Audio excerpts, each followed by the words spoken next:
जैसा कि आपने सुन ही लिया है कि ऐसा गलतफहमी की वजह से हुआ, तो इसलिए आप जा सकते हैं। बहुत शुक्रिया आप लोगों का। जी ठीक है, अपना ख्याल रखिएगा। कहा था ना मैंने। मैं जानता हूँ अब तुम क्या करोगी। तुम हमें सुकून से नहीं जीने दोगी ना। वैसे कभी सोचा कि कितनी बुरी हो तुम निदा? क्या सच में? तुम वाकई जानते हो कि अब मैं क्या करूंगी? तो ठीक है, बताओ, मैं सुनना चाहती हूँ। अब तुम मुझे मजीद टॉर्चर करोगी, है ना? जानता हूँ तुम हमारे लिए मजीद मुश्किलात खड़ी करोगी, परेशानियां पैदा करोगी।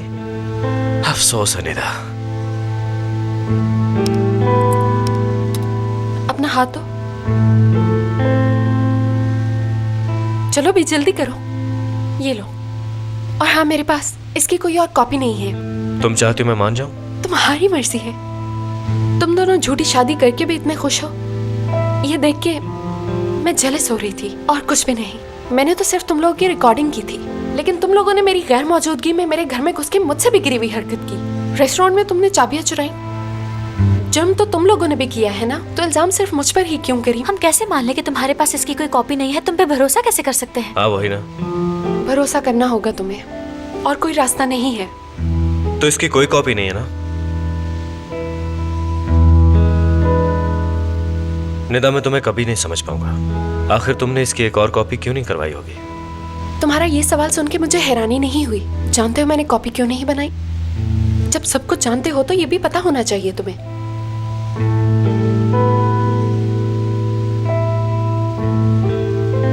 देखो, आयशा समझ गई है, मगर तुम नहीं समझे। मर्दों को हर बात तफसील से बतानी पड़ती है, खास तौर पे उन्हें जिनके पास दिमाग कम हो। तुम्हारे कहने का मतलब है कि मर्दों के पास दिमाग कम होता है? ठीक है, तो मैं तफसील से बताती हूँ। मैं तुम दोनों को अलग करना चाहती थी। मुझे लगा था तुम दोनों एक दूसरे को पसंद नहीं करते, इसलिए ये काम आसान है। लेकिन नहीं, ये काम इतना आसान नहीं था जितना मैंने सोचा।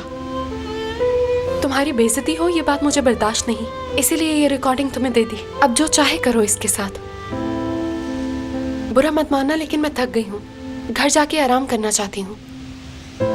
मैं तुम लोगों को अपने घर आने का जरूर कहती, लेकिन शायद अभी हालात ऐसे नहीं। मैं चलती हूँ।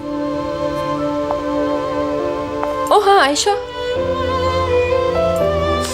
क्या मुझे मेरी चाबियां मिल सकती हैं?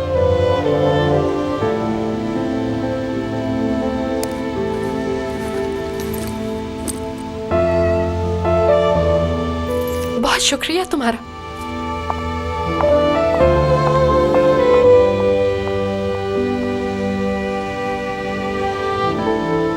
पता नहीं क्यों टेंशन में मुझे भूख बहुत ज्यादा लगती है।